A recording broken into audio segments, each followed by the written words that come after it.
دوستوں، یہ کہانی ہے ایک گدھے کی اور دو باپ بیٹوں کی۔ یہ ایک گاؤں کا قصہ ہے۔ ایک گاؤں میں دو باپ بیٹے رہتے تھے۔ انہوں نے ایک گدھا خریدا اور اس گدھے کو لے کر وہ اپنے گھر کی طرف جانے لگے۔ شدت گرمی کی زیادہ تھی، دھوپ آب و تاب سے تھی۔ دونوں باپ بیٹے گدھے پہ ترس کھا کے اس کو پیدل چلانے لگے اور خود بھی پیدل چلنے لگے۔ بیٹے نے رسی پکڑی تھی اور باپ گدھے پہ ہاتھ رکھ کے پیدل چل رہا تھا۔ تھوڑی دور جانے پہ 4-5 لوگ بیٹھے ہوتے، انہوں نے کہا اتنی گرمی ہے، سواری ان کے پاس ہے، دونوں کتنے بے وقوف ہیں، سواری کے ہوتے ہوئے پیدل جا رہے ہیں۔ تھوڑی دور جانے کے بعد باپ نے بیٹے سے کہا بیٹا آپ گدھے پہ بیٹھ جاؤ، میں رسی پکڑ کے چلاتا ہوں۔ بیٹے نے کہا نہیں ابا آپ بیٹھ جائیں، میں گدھا چلاؤں گا۔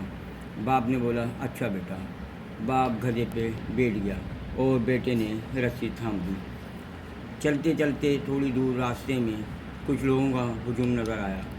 ان لوگوں نے جب دیکھا کہ اتنی گرمی ہو رہی ہے اور باپ گدھے پہ بیٹھا ہوا ہے اور بیٹا رسی تھامے اس کو چلا رہا ہے، پسینے میں شرابور ہو رہا ہے، تو گاؤں کے کچھ لوگوں نے کہا کتنا ظالم باپ ہے کہ خود تو اتنی شدت گرمی میں گدھے پہ بیٹھا ہوا ہے اور بیٹے کو پیدل چلا رہا ہے۔ کچھ راستہ کاٹنے کے بعد باپ نے بیٹے سے کہا بیٹا اب گدھے کو روک دو، اب تم بیٹھ جاؤ اور میں گدھے کی رسی تھام لیتا ہوں، میں گدھے کو چلاؤں گا۔ بیٹے نے بولا ٹھیک ہے ابا۔ بیٹا گدھے پہ بیٹھ گیا اور ابا نے رسی تھام لی۔ چلتے چلتے چلتے چلتے پھر کچھ لوگ نظر آئے۔ انہوں نے کہا کیا دور آ گیا، کیا زمانہ آ گیا، قیامت قریب آ گئی، باپ کی کوئی عزت ہی نہیں ہے، باپ گدھے کی رسی پکڑ کے چل رہا ہے اور بیٹا نواب بادشاہوں کی طرح سواری پہ بیٹھا ہوا ہے۔ بیٹا بہت شرمندہ ہوا اور نادم ہوا۔ تھوڑی دور جانے کے بعد بیٹے نے اپنے باپ سے کہا ابا ایسا کرتے ہیں کہ اپن دونوں ہی گدھے پہ بیٹھ جاتے ہیں۔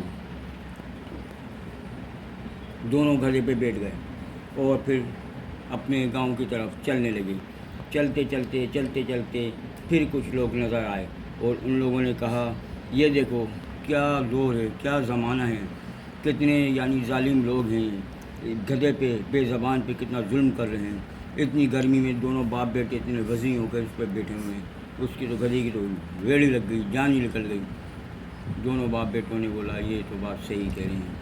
تھوڑی دور جانے کے بعد دونوں باپ بیٹے گدھے سے اتر گئے اور گدھے کو پیدل ہی چلانے لگے۔ چلتے چلتے چلتے چلتے راستے میں پھر کچھ لوگ نظر آئے، بولے یہ دیکھو بے وقوفی کمی نہیں غالب، ایک دھنوں ہزار ملتی ہیں، سواری ہوتے ہوئے دونوں باپ بیٹے پیدل جا رہے ہیں۔ ارے انہیں تو غصہ آ گیا، انہوں نے بولا کیا یار، جب سے ایک گدھا لیا ہے ہماری زندگی میں زہر گھل گیا، نہ مارے چین نہ مرائے چین، کیا کریں۔ انہوں نے گدھے کو آزاد کر دیا اور گدھے کو جانے دیا اور خود پیدل گھر پر آ گئے۔ تو دوستوں اس کہانی سے ہمیں کیا سبق ملا؟ اس کہانی سے یہ سبق ملا کہ دنیا ہے، کسی حال میں لوگوں کو چین نہیں ہے، نہ سکون سے دیکھتے ہیں نہ بے سکون دیکھتے ہیں، نہ ترقی کرتے ہوئے دیکھتے ہیں نہ پذیرائی کی طرف جاتے ہوئے دیکھتے ہیں، نہ کامیابی کی طرف دیکھتے ہیں۔ لہٰذا اس سے یہ درس ملا کہ اپنے کام کو خوب سر انجام دینا چاہیے اور کسی کی باتوں میں کان نہیں دھرنا چاہیے۔ کان جب دھرے آدمی جب وہ آدمی کوئی کام کی بات کرے۔ اسی کے ساتھ عارف خان کو اجازت دیجیے۔ اللہ حافظ۔